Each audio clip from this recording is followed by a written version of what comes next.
Olá a todos, vamos então para a nossa aula de número 7 sobre derivadas direcionais da seção 4.5. Aqui nessa figura, ou seja, no nosso sistema de coordenadas cartesianas, eu tenho um vetor u de coordenadas 1, 0. O vetor, ele normalmente é colocado na origem, mas você também pode transladar o vetor para um ponto qualquer do plano. Neste caso, eu coloquei a origem do vetor no ponto x0, y0.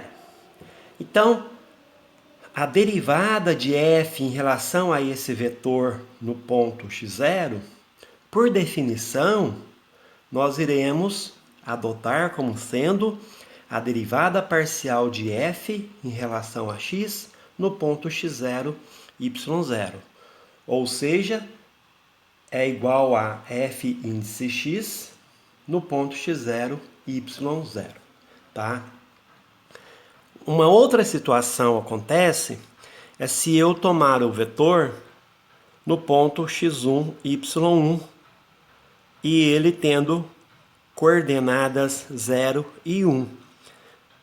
Ou seja, o nosso vetor aponta verticalmente para cima, tá?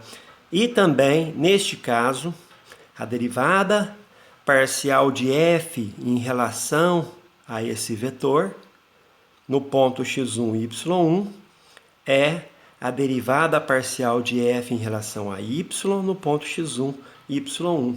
Ou seja, é o meu fy no ponto x1, y1, tá? A ideia de derivadas direcionais é generalizar o conceito de derivadas parciais em relação a x e em relação a y. Observe, então, que eu derivar em relação a x, eu estou derivando horizontalmente aqui, em relação a esse vetor que é horizontal. E a derivada parcial em relação a y, eu estou derivando em relação a um vetor que é vertical. A derivada direcional surge para generalizar esta ideia. Então, vamos pegar aqui um vetor u de componentes a e b, tá? No ponto x2, y2, formando um ângulo θ com uma reta paralela ao eixo x, tá? Sendo θ positivo no sentido anti-horário. Vamos definir a derivada parcial de f em relação ao vetor u no ponto x2, y2 como sendo a derivada parcial de f em relação a x neste ponto vezes a mais a derivada parcial de f em relação a y vezes b. Um fato muito importante aqui nesta definição é que o nosso vetor u é unitário. O que significa isso? O seu módulo é igual a 1. Então, da geometria analítica, o módulo do vetor u é a raiz quadrada de a quadrado mais b quadrado. E essa raiz tem que ser 1 por hipótese, tá? Então, é a condição para a derivada direcional. Nós observamos que essa definição está muito bem elaborada, porque ela encaixa nos casos particulares que vimos anteriormente. Então, nesse primeiro caso aqui, eu tenho o a igual a 1 e o b 0. Substituindo o a1 e o b0, eu vou ter a derivada parcial em relação a x, tá? Essa fórmula que eu apresentei aqui sobre derivadas direcional, ela está bem desenvolvida na seção 4.5.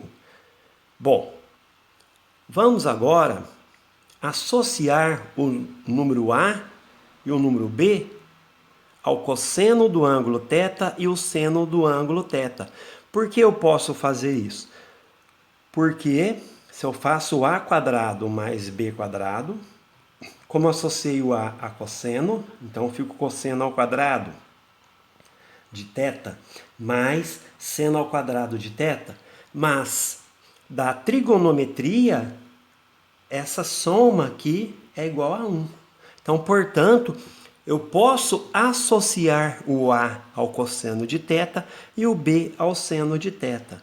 Substituindo nesta expressão, eu vou ter então a derivada direcional, é o del f del u, no ponto x0 e y0, igual a fx no ponto x0 e y0, vezes cosseno de θ, mais fy no ponto x0 e y0, vezes seno de θ.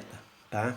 Essa expressão asterisco aqui, eu desenvolvi ela no ponto x2 e y2, mas toda a nossa teoria é sempre desenvolvida nos pontos x0 e y0. Então, eu vou reescrever a expressão asterisco no ponto x0 e y0.